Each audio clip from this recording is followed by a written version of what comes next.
Continuando a nossa leitura do livro Devassando o Invisível, estudo sobre fenômenos e fatos transcendentes observados pela mediunidade sob orientação dos espíritos guias da médium Ivone do Amaral Pereira. Capítulo 5. Mistificadores obsessores. O invólucro semimaterial do espírito tem formas determinadas e pode ser perceptível? Resposta: tem a forma que o espírito queira. É assim que este vos aparece algumas vezes, quer em sonho, quer no estado de vigília, e que pode tomar forma visível, mesmo palpável. Isso está no Livro dos Espíritos de Allan Kardec, na pergunta 95. Tão variada é a classe das entidades mistificadoras desencarnadas que chega a haver confusão com a das deidades obsessoras, tornando-se difícil, em determinados casos, separar uma da outra. Procuraremos tratar aqui de uma modalidade de mistificadores que poderá também ser considerada especialidade de obsessores, visto que participa de uns e de outros. Mistificar é, na palavra dos dicionários, o ato de enganar, iludir, lograr, abusar da credulidade de alguém, engodar, valendo-se de ardis e subterfúgios, malícia e mesmo maldade. Existem os mistificadores inofensivos, brincalhões apenas, que levam o tempo alegremente e, se bem que também levianamente, cujas ociosidades e futilidades só a si mesmos prejudicam, e que todos consideram irresponsáveis, quais crianças travessas, e a quem ninguém levará a sério. Na terra como no espaço, eles proliferam sem realmente prejudicar senão a si próprios. Existem os hipócritas, perigosos, portanto, que sabem enganar, porque se rodeiam de falsa seriedade, a qual mantêm apoiados em certa firmeza de lógica e a quem somente observadores, muito prudentes, saberão descobrir. Na terra como no espaço proliferam também esses, quer encarnados como homens ou mulheres, quer como espíritos já desencarnados, causando no seio das suas sociedades, ou melhor, das duas sociedades, sérios desequilíbrios e danos vultosos, não raro, desorganizando a vida e os feitos dos incautos que se deixam embair pelas suas atitudes dúbias. Dentro do espiritismo, costumam estes, os desencarnados, causar sérios prejuízos aos médiuns orgulhosos e insubmissos à disciplina em geral, que a boa prática da doutrina recomenda, e também dentre diretores de organizações espíritas pouco competentes, moral e intelectualmente, para o importante mistério. Suas atitudes mistificadoras, porém, serão facilmente observadas e desmascaradas por um adepto prudente, bom conhecedor do terreno prático da doutrina, como da sua filosofia, e, acima de tudo, por alguém que, portador de qualidades morais elevadas, se acha tornado bem inspirado e assistido pelos planos superiores do invisível, pois que tudo isso mesmo nos adverte o estudo da doutrina espírita. Muito conhecidas são ambas as classes de mistificadores, para que nos ocupemos a repetir o que todo aprendiz do Espiritismo já conhece. Há, todavia, ainda uma terceira classe, a mais impressionante que se nos tem deparado ao longo do exercício da nossa mediunidade, a mais perturbadora, perigosa e difícil de ser combatida, porque geralmente ignorada sua existência pelos próprios adeptos do espiritismo, e a qual age, de preferência nas próprias paisagens invisíveis, em torno de entidades desencarnadas, não devidamente moralizadas, mas também podendo interferir na vida dos encarnados, prejudicando-os e até os levando a estados alucinatórios, ou mesmo ao estado de obsessão pelo simples prazer de praticar o mal, divertindo-se. Tais entidades são perversas, enquanto que as simplesmente mistificadoras nem sempre se apresentam verdadeiramente malvadas.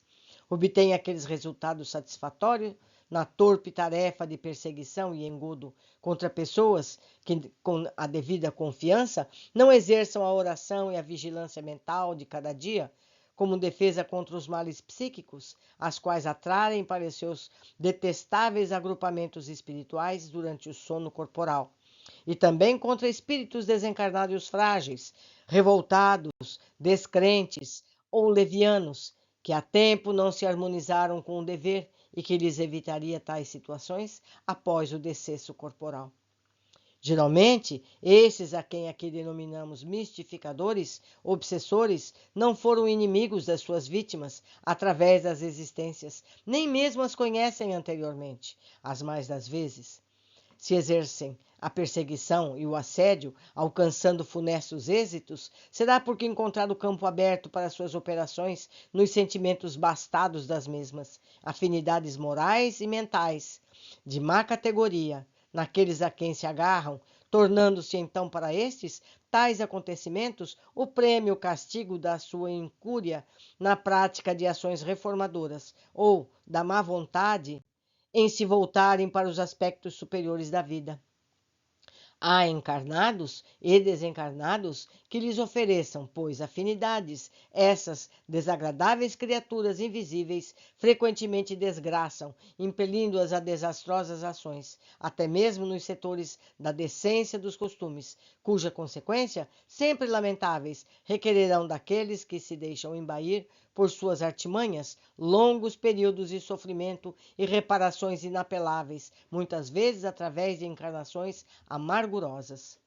O leitor que, atento, perlustrar as páginas de algumas obras doutrinárias, mormente as psicografadas, há de observar citações sobre falanges inferiores do mundo invisível, que afligem e perturbam os recém-desencarnados desprevenidos, falanges cujos integrantes seriam vultos disformes, grotescos, extravagantes e cujas configurações e ações pareceriam fruto de pesadelos àqueles que não se afinam com as blandícias da espiritualidade. Provocando-nos, seduzem-nos, aterrorizam-nos, criando mil fantasmagorias que às pobres vítimas parecerão alucinações diabólicas, das mesmas se servindo ainda como joguetes para a realização de caprichos, maldades e até obscenidades. Comumente queixam-se os suicidas de tais falanges, cujo assalto lhes agrava, no pélago dos males para onde o suicídio os atirou, o seu já insuportável suplício.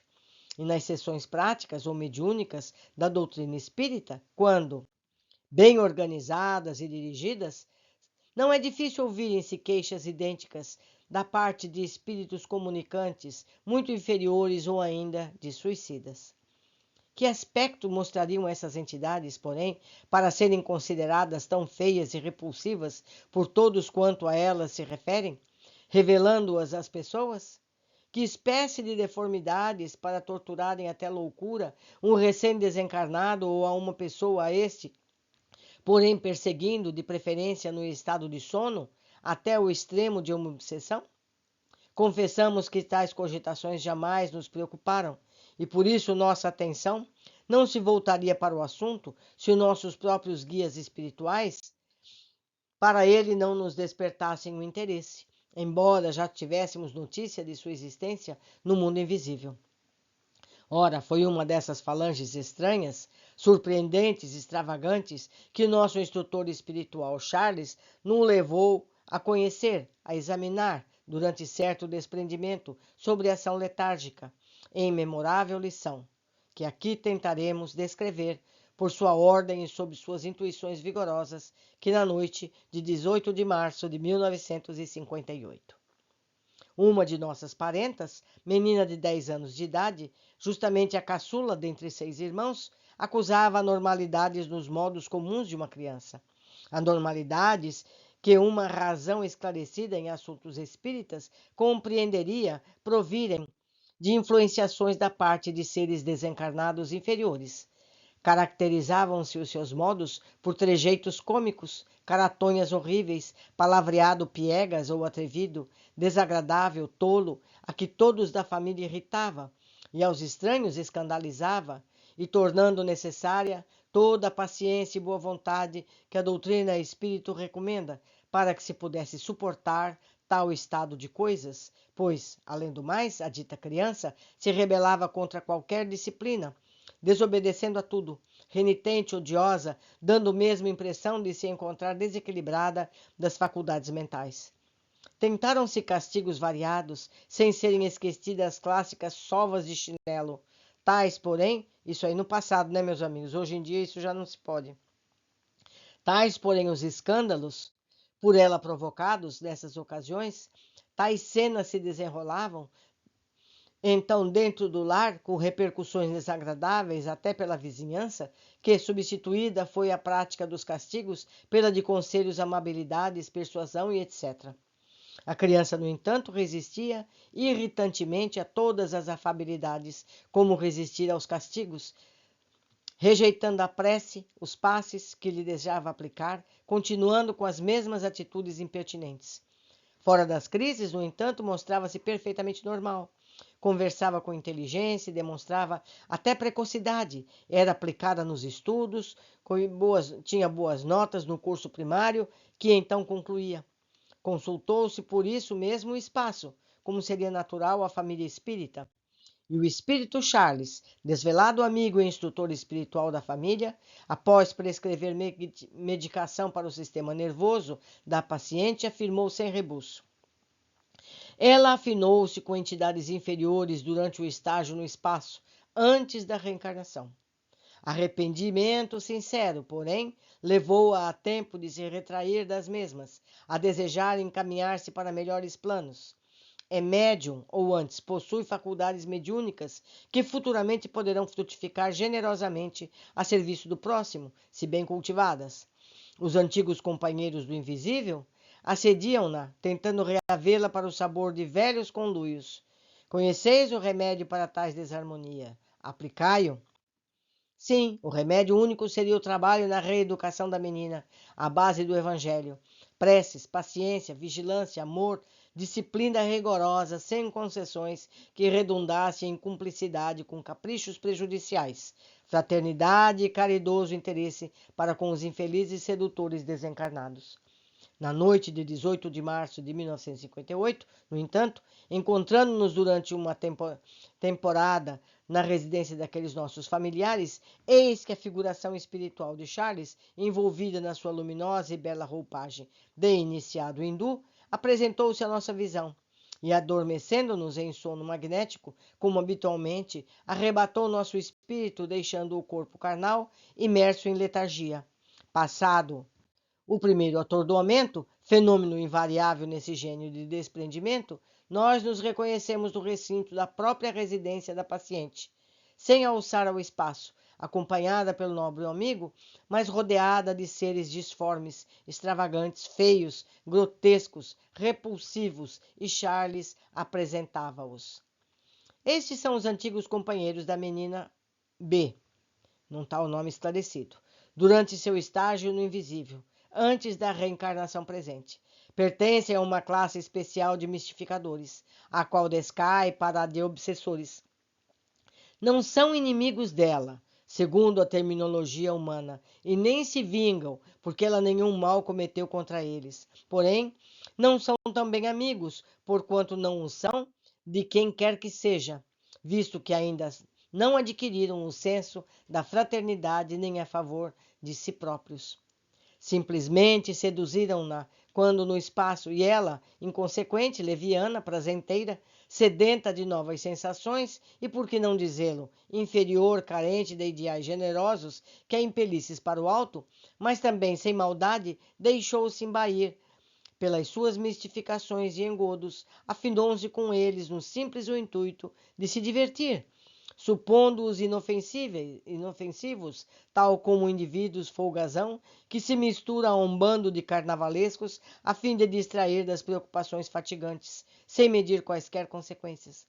Com o tempo, no entanto, verificou o erro que cometera e retraiu-se, procurando na prece o auxílio que lhe não faltou, e exilou-se-lhe entre vós, reencarnada como se o fizesse no seio de um reformatório, onde se reeducasse, impulsionando-se para progressos novos. Observa-os, eles não vêm a mim, mas a ti somente. E quais crianças travessas exibirão suas peraltices, as quais eles próprios julgam irresistíveis, pensando em seduzir-te para seu bando?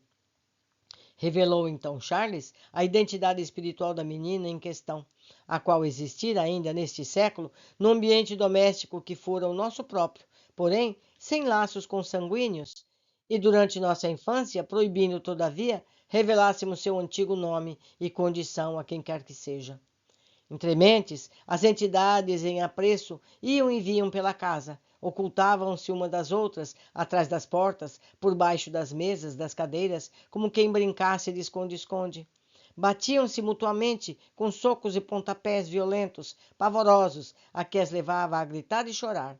Davam saltos altíssimos, como se fossem acróbatas, cabriolavam, faziam piruetas de todos os modelos, caminhavam sobre as mãos com os pés voltados para cima, quais palhaços no picadeiro de um circo de diversões. Penduravam-se as bandeiras das portas, rindo-se às gargalhadas, num bulício ensurdecedor, o qual ouvíamos como se tratasse de rumores materiais. Pregavam dentadas umas nas outras, puxavam-se os respectivos cabelos aos berros, cuspiam-se reciprocamente, quais moleques que brigassem. Choravam de dor, corriam atrás do agressor, esbofeteando-se mutuamente. Vestiam-se grotescamente e eram como que carnavalescos fantasiados, vestes extravagantes de cores muito vivas, bimbalhando guizos quais bufões medievais.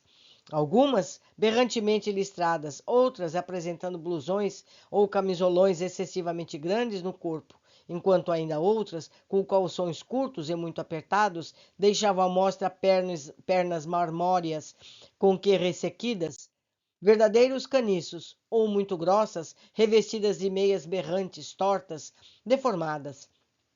Suas cabeleiras dir-se-iam postiças, excessivamente abundantes, caindo em manto pelas costas e ombros, e semi-ocultando o rosto, ou curtas, excessivamente ralas, mas endurecidas, como revestidas de arame. Ruivas, eriçadas para cima ou para os lados, até o horrível, negras, amarelas, roxas, vermelhas e verdes, o que, ajuntado à indumentária extravagante, as tornava verdadeiros fantasmas assombradores. Meus amigos, são crianças espirituais, sem consequência nenhuma. Será que já não fomos dessa forma? Nós somos assim? Vamos pensar. Aguardo todos vocês na continuação desse capítulo. Abraços.